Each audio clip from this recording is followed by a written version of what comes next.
Welcome to the RadioU podcast. Coming up, you won't believe what a guy named Snake wants to show you at the fair.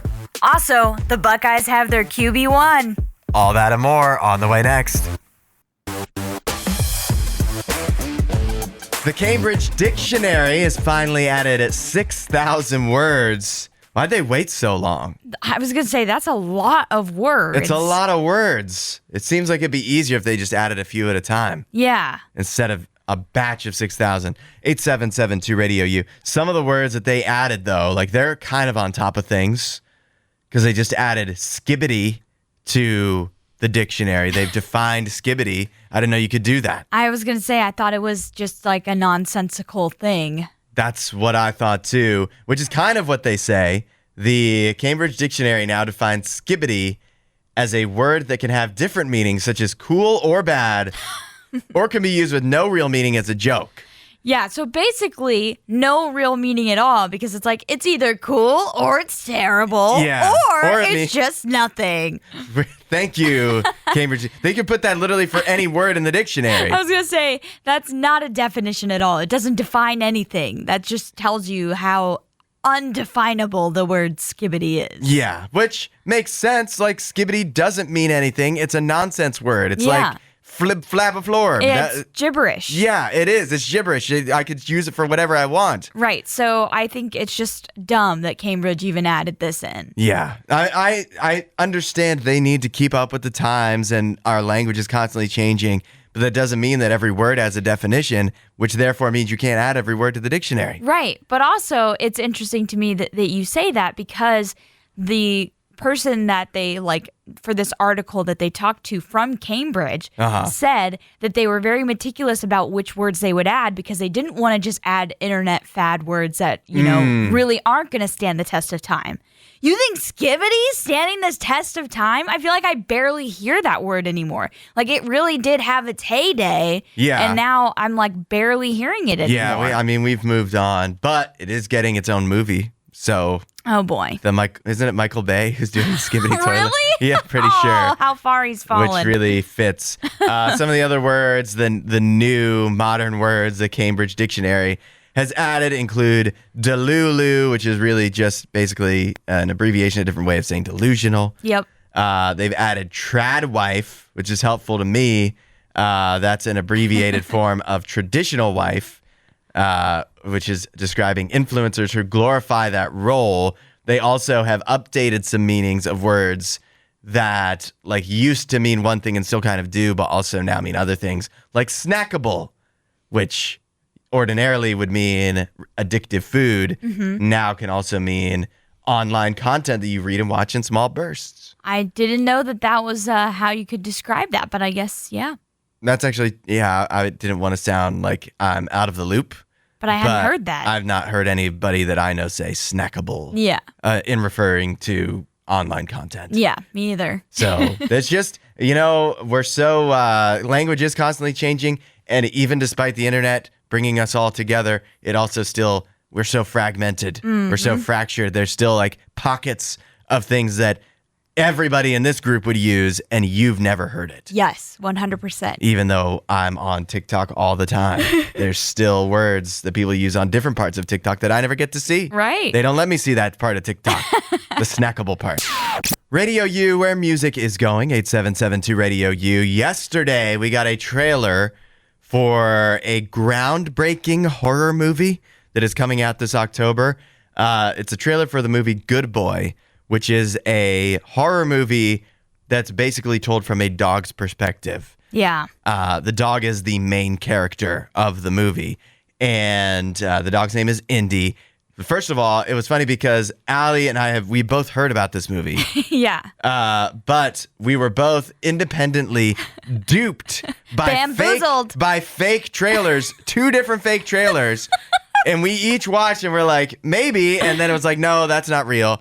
But now this is actually the real trailer. This is actually the real trailer, yeah. What happened was about a week or so ago, they released the first poster from Good Boy. Mm-hmm. And so I saw the poster on my feed and I was like, oh, horror movies, we talk about that here on the show because that's something I enjoy. And dogs, that's something you enjoy. Yeah. So I was like, this is perfect. We got to talk about it on the show. So I tried to find the trailer so that we could talk about it. And I ended up coming across something that was like AI generated. Yeah. And at first I was like, maybe this is real. And then eventually I was like, okay, yeah, no, not real at all. It's completely AI. But it had been made clearly from the prompt of like the poster images or just the images from the movie. So it really, the thumbnail of that YouTube fake trailer looked real. And then as soon as you clicked on, you're like, okay, this isn't real at all. Yeah. And then the one you showed me, because you thought you had found one, was like clips from a whole bunch of movies about dogs that had all been clipped together. And we were like, something's not right here. The story doesn't make any sense. It's so crazy. This is not like a big budget, this is not the Avengers or anything like that. This is such a small movie that did premiere at South by Southwest. So it's been out. That's why I was like, there has to be a trailer. People have already seen the movie. Right. But that wasn't true until yesterday. But the idea that somebody online just has different YouTube channels just dedicated to, we're going to just make fake trailers for movies that don't have trailers yet. Yeah. Just to get the views that way is such a confounded way in my mind to get views on YouTube. But hey, whatever you got to do. I don't know. I did watch the trailer. I don't know if I can handle this. I don't think I can watch this. Yeah. I don't think I could make it through. I'm confident that the dog will be fine.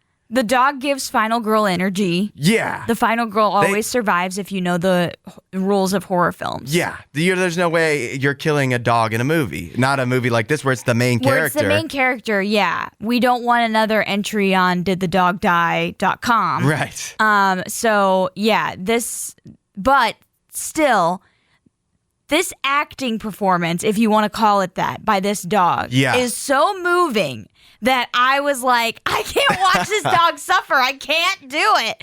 Because it actually is convincing. I don't know if dogs can get Oscars, but this dog needs to be nominated for one. Did you see the quote at the end of the trailer? One of the most emotive actors of his generation, regardless of species. Yeah, that actually kind of made me laugh rather than be like, yeah. It was more just like, seriously. But I agree in some ways because it is a really well shot and well performed, if you will. I think a lot of it is they've added in sounds that the dog would make that they've probably edited in. Yeah. Just to add to that performance. But yeah, dog whimpers. Yeah. Those will get you. They'll get you. Oh my goodness, they pull on the heartstrings. So yeah, this is a horror movie I think I'm going to have to pass on. Well, it is coming out on October 3rd in theaters and on eventually it'll be on Shudder as well, it looks like. So, all right. But yeah, I think I want to skip it. Yeah. It's happening. Taylor Swift is going to be the next Super Bowl halftime show. It's confirmed? 8772 RadioU. Well, it's not confirmed. Okay. But come on, it's going to happen. I wish I could say I am the one who came up with this theory, but there are other Swifties much more plugged in than I am that have parsed through her appearance on the New Heights podcast with Jason and Travis Kelce and feel like they found a lot of Easter eggs and hints that point to Taylor Swift finally performing at the Super Bowl halftime show in 2026, the next Super Bowl, and probably performing a blood ritual that plunges us into the end times at that moment. Here are the clues that they picked up on. Okay. So see if this is enough to convince you. She mentioned that she thinks about sourdough 60% of the time. Okay. And notably, this is the 60th Super Bowl. All right. It's being held in San Francisco. Okay. It's technically Santa Clara, but home of the 49ers, where the San Francisco 49ers mascot is Sourdough Sam. And Taylor knows that. Sourdough. That can't be a coincidence, can it? I mean, Probably not, but I will be honest, I didn't know that their mascot was named Sourdough Neither Sam. did I. So I really highly doubt that Taylor Swift knew that, but sure. Then it's a weird thing to say, though, otherwise. Well, I do know she loves to bake sourdough bread because I remember when we talked about her going to that wedding and we were like, oh, is Travis going to propose to her? One of the gift that she gave to the bride and the groom was sourdough bread that she baked. And apparently she does that a lot to friends and for weddings. Then what better Super Bowl halftime show to play than the one that has at a stadium that has a mascot named Sourdough Sam? I guess But sure. that's not all. Also, she kept mentioning the number 47 in the podcast repeatedly. The 47th stop on the Eras Tour was at the very same stadium that's hosting the Super Bowl this coming year. Okay. Also, this year marks her boyfriend, Travis Kelce's 13th season in the NFL. That's Taylor Swift's lucky number. Oh. Also, the past 2 Super Bowls, we know the NFL has asked her and she's turned them down every time, right? Yes. But the past 2 years, there were scheduling conflicts.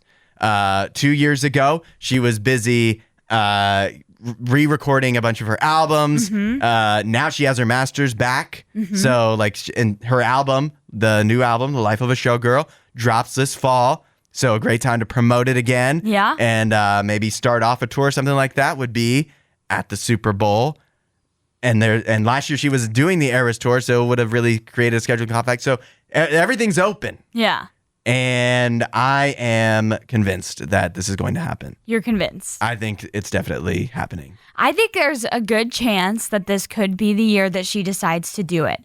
But should it be, is the thought that I have. Oh, really? Because if you remember from the Super Bowl just earlier this year, when Taylor Swift was put up on the big screen, the Jumbotron, what happened? That was it was not well received by the Eagles fans. Pretty badly booed, in fact.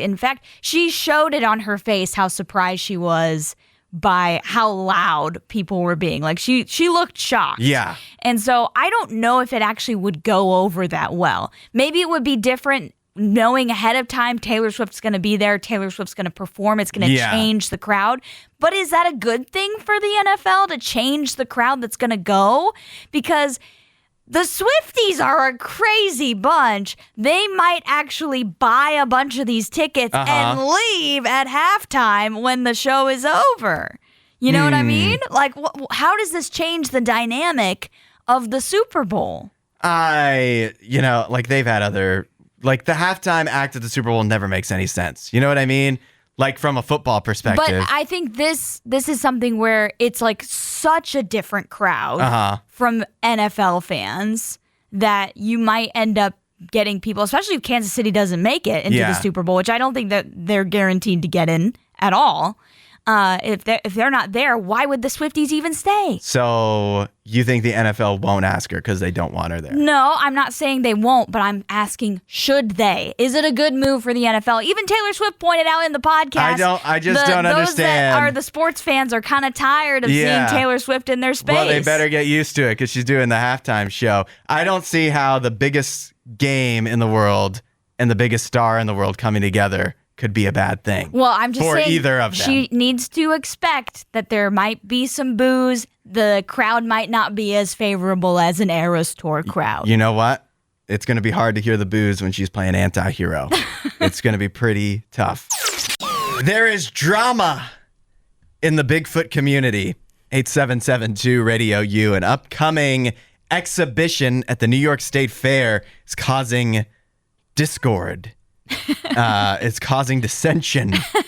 It's causing controversy in the Sasquatch community. Oh, the Sasquatch community. What an interesting one it is. I know. I love Bigfoot things, and even more, I love Bigfoot so-called experts arguing with each other about it, which is exactly what we have.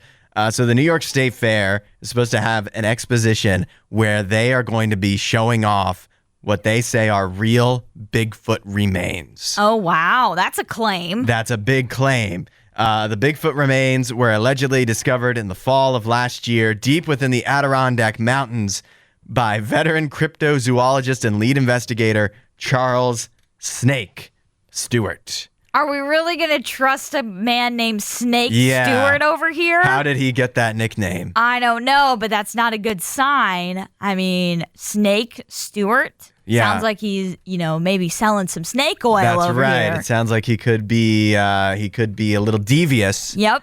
But who are you going to trust?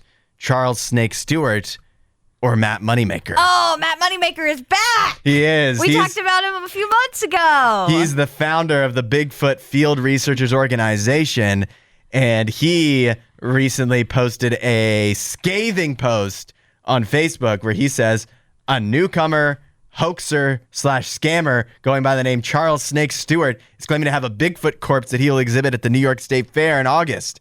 No, he doesn't actually have Bigfoot remains. It's just a cheesy fake dead Bigfoot, perhaps a little bit better than Tom Biscardi's famous fake dead Bigfoot. And we all know how that turned out. Not good. Yeah. Not good. Actually, I don't know that story at all. Neither do I. I've never heard that name in my life. But Matt Moneymaker knows, and his community knows, so he wants to let people know, don't go see Snake Stewart's fake dead Bigfoot. And do you think that Matt Moneymaker is calling this out because of his ego? Because because he's such a known name in the Bigfoot community that he just doesn't think it's right that real Bigfoot remains don't pass through him? Or do you really think he just seriously does not believe this and thinks it's putting a bad name to Bigfoot? I mean, it helps his credibility a little bit to be, calling out hoaxes and scams, I suppose. But also it hurts your credibility when your name is Matt Moneymaker. Hey, that could be his real last name for all we know. I mean, if it is, I don't think there's a lot of money making going on in Bigfoot land. Well, he seems to have made a career out of it. I guess he has. Because every time we talk about Bigfoot, this guy shows up. Yeah. So he's in every Bigfoot story somehow. So I think that's really the key here, as you pointed out with his ego. He had to insert himself in the situation, whether it was to say it was real or to say it was fake. He had to come in. So there's only one way to truly find out. We have to go to New York. We have to go road trip, New York State Fair. We will investigate these Bigfoot remains ourselves. Rise and road trip. We got to go interview Snake Stuart. Yeah, we do. We need to get to the bottom of this story. And a bonus, since it's a state fair, maybe we can find some deep fried butter or something. Yeah. Some good food. Some funnel cakes. Elephant ears. Yes. Something fried. Bucket of fries. Yeah. I think this is the plan. Yeah, I like that plan. The big college football headline from yesterday, the Ohio State Buckeyes, Coach Ryan Day finally named a starting quarterback for their first game of the year against Texas. Yeah. It's going to be Julian Sayin. They say Julian Sayin is going to, then the puns are going to just write themselves. I know.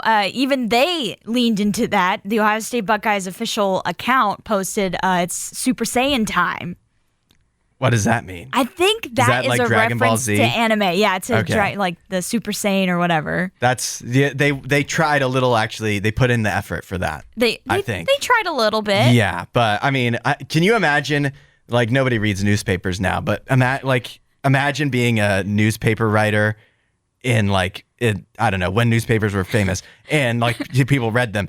And the headlines you could do with Julian Sayin would be unbelievable. I mean, yeah. I guess you can still do those on websites. I was going to say, there's still plenty of ways that you can do that. Yeah, but it doesn't feel the same. Yeah, that's fair. But it's exciting. We're just over a week away from the game between Texas and Ohio State. And now we know Julian Sayin is going to be QB1. But I guess about a week from now, he'll be QB 0-1.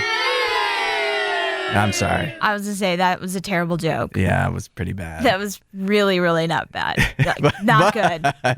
But it is going to be interesting because you have two, basically quarterbacks who have never played going up against each other in one of the biggest games of the year to start the season. I know. And Arch Manning is probably one of the favorites to win the Heisman this year. People really high on him. Mm-hmm. I know, Julian Sayin, a 5-star recruit, a lot of people high on him. So I am one that I believe in the talent that he has around him. all I need him to be is a distributor of the ball. I don't need him to be crazy. I don't even need him to win the Heisman. Just throw the ball to Jeremiah Smith and it'll be fine. Yeah. I feel like this is going to be an interesting season because everybody knows that's where the ball is going to go. And so he's got Cardell Tate. That's not the only threat that you have on Ohio State. You have so many other good guys. Yeah, Jeremiah Smith is number one, but he's number one for a reason. Many people have said he's the best player in college football that we've seen in a generation. Like he's just, he was a freshman last year and went nuts. I can't wait to see what he does this year. Yeah, it's going to be great. We literally have college football games that are actually real games. We have one this week. It's week this 0. Weekend. Yeah. I'm so excited. Why do we call it week 0? I don't know. Can we just... Because last year's week 0 was actually stellar. Yeah, it was Georgia Tech beating Florida State in Ireland. It was a huge upset, and I remember I had a coworker at the time that was a Florida State fan. I felt so bad for him. Wow. Yeah, that was the insult to injury for Florida State last year. It was a bad start to their season. I still feel bad for Florida State. It was rough. They didn't deserve what they got. But what a moment for Georgia Tech. Yeah. So, counting down. The countdown is so close. Yeah. And Saturday is going to be amazing. I want to open up the RadioU hotline. 877-2-RADIO-U. I have a new survey from YouGov of America's most hated foods. Oh. I want everybody to guess what the most hated food in America is. And I'll give you a spoiler alert because this is kind of crazy. It is not. We just did first to worst vegetables last week. It's not a vegetable. It's not. I was literally going to guess the Brussels sprouts. No. Okay. The most hated food in America is not a vegetable. What is it? 56% of Americans hate this food. Okay, I feel like there is a food that I think of off the bat that is polarizing. Okay. I know some people that love it and some people that hate it, and that is Spam. Spam is incorrect. Okay. I don't even see it here anywhere near the top of the list. Okay. We can give people a few minutes to guess now knowing that Spam is out and all vegetables are out. What is the most hated food in America? Wow, this is tough. 8772-RADIO-U. Let us know your guess or just your most hated food. We'll see where it is on the list. We'll see what people are saying. We have the RadioU hotline open. 877-2-RADIO-U. Your mission, if you choose to accept it, is to guess what the most hated food in America is, according to a new survey from YouGov. And you get a little hint in that it's not a vegetable.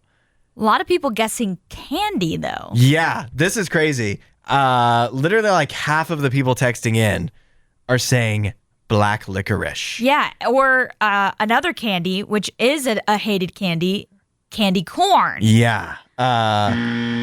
Those are both wrong, but not that you're wrong to hate them because they are nasty. They are pretty bad, and I will say if this was the most hated candies in America, those would probably be the top answers. They would. But this is food, guys. But then again, how much can you really hate candy? And so what they did was for this survey, they first asked people, a large group of people, just to say foods that you didn't like. Just throw them out there. Just put it out. They took the 40 most common from that. Okay. And then had people say whether they hate it, dislike it, neutral, not sure, like it, or love it. Oh. And so I'm basing this off of and they ranked it based off of the people that hate or dislike. Yes. So the strong feelings. Yes. And so, but it's important to point out that those two things, candy corn and black licorice, not even one of the 40 foods. Well, I'm sure a lot of people just didn't think to mention a candy. If they were asked about candy, they would have said those. Right. So it's surprising to me that so many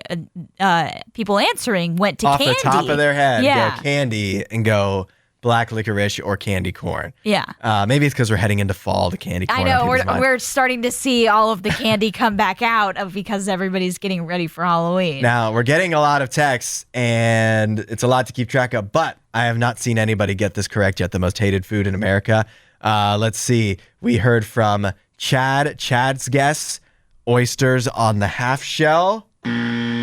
we now have one that's on the list. Oh, oysters are on the list. Oysters are on the list. They came in at number 1, 2, 3, 4, 5, 7.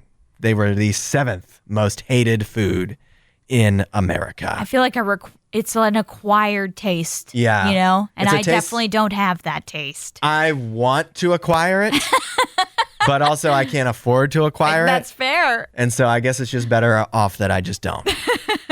Regina said tofurkey or tofu meatloaf.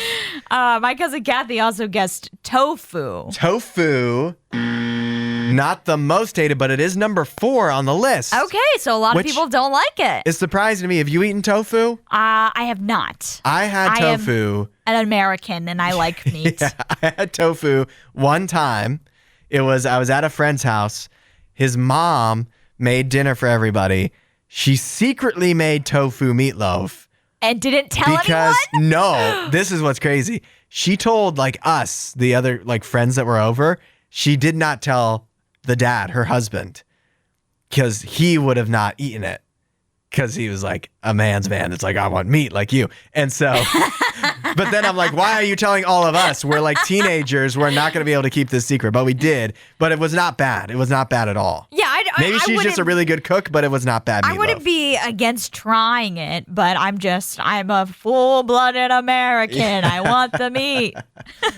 Tim said sauerkraut. We heard from Kyle who said grits. Tony said coleslaw. And then Tony and another person also said liver, which we're getting close. We're getting close here. Liver was actually, if you just go by only hated and not disliked, liver was number 1. Okay. But when you combine the two. hate and dislike, liver's I was number going to 2. say liver seems like a top option. All right, Allie, one more chance. We're running out of time here. Well, I'm phoning a friend here because this was a guess from my cousin Christy, and I was like, oh, this is a good one. Sardines. Sardines. You're really on the right track. Sardines was number 3. Okay. And it was beat out, and Ryan just texted this in. Anchovies. Oh, she said anchovies too. She said sardines and anchovies, and I chose sardines. Quite frankly, I don't know what the difference is. Just tiny little fish, right? Yeah, What is but the difference? Anchovies were number 1, the most hated food in America, believe it or not. I feel like it makes sense. Very smelly, you know, Yeah. and just like not fish, not something that's beloved. The eyes are looking at you. Yeah. Last question. Can you hate a food you've never had? No. You've never eaten? I don't think you should. You probably can, but I don't think you should. I do. Which one? A lot of them. Well, I do feel like you did kind of out yourself on that when we had the fundraiser, and you were like, yeah, I've never tried Deviled eggs. deviled eggs Yeah, before. I feel like, I don't know, hate is a strong word for anchovies and sardines, but also I'm not in a rush to try them. You never tried And I've them? never had 'em. So growing up in Zambia, we used to call them kapenta. Okay. And we would have fried kapenta. So you've had that. Yeah. And is it bad? It's not bad. Okay. It's just fish. I do want to open up the RadioU hotline. 877-2-RADIO-U. How did your driver's test go? Eventually, I guess you passed, most likely. Yeah. But how did it go? Let us know. I have a story here, Allie, Okay. of a woman in the UK trying to pass her driver's test. Yeah. She cut down branches off of a tree so that she could pass the driver's test Like got out of the car and did that? at some point, but not during the driver's test. Oh, okay. So this was ahead of time. She knew the route she was going to take and Yep. decided to, oh, wow. Yeah. Like she yeah. couldn't see around a corner or Yeah, something? there was a corner that was tough. And so she went ahead and chopped down some of the, not the whole tree, but chopped off some of the branches ahead of time to make her test a little easier for her. Imagine if you chopped the whole tree down. That's Yeah. that would be crazy. Like George Washington. I don't know if this is crazier, but the idea was suggested by her driving instructor. No way. Yeah, apparently the driving instructor knew that this was a problem, and so they suggested chop down those branches off of the tree. And so before this woman took the test, yeah, she went out and chopped down some branches. Apparently, it's been a big problem in the neighborhood overall. So she was actually, and the city council refused to do anything about it. So they took matters into their own hands. She's saving lives. This Yeah, woman she is. saving lives. Making the world a safer place, one tree branch at a time. Yeah, honestly, I feel like we run into this issue many, many times where it'll be whether it's a tree branch or somebody has put a sign somewhere where it shouldn't be, and it makes a turn, an intersection, a corner harder to, navigate through and see if cars are coming than it should be. Yeah, I like the putting in the extra effort to make sure you pass the test. Yes. I really like that. She was clearly very concerned that it would stop her from passing. Somebody in the comments mentioned how they did something similar when they had to take their driver's test. There was one particular parking spot when they were practicing on the route where they knew they didn't want to have to park in that spot. And so they got their dad to go in his car ahead of time to take that spot so they wouldn't have to park in that spot. That's smart. Yeah. Honestly, it's work smarter, not harder. Exactly. Go for it. I mean, in real life, if there's a parking spot you can't get into, you're not going to get park in it. Yeah, you're not going to attempt to park in it. Now, I do agree that, people need to, actually be able to maneuver their car to pass the driving test. That is important.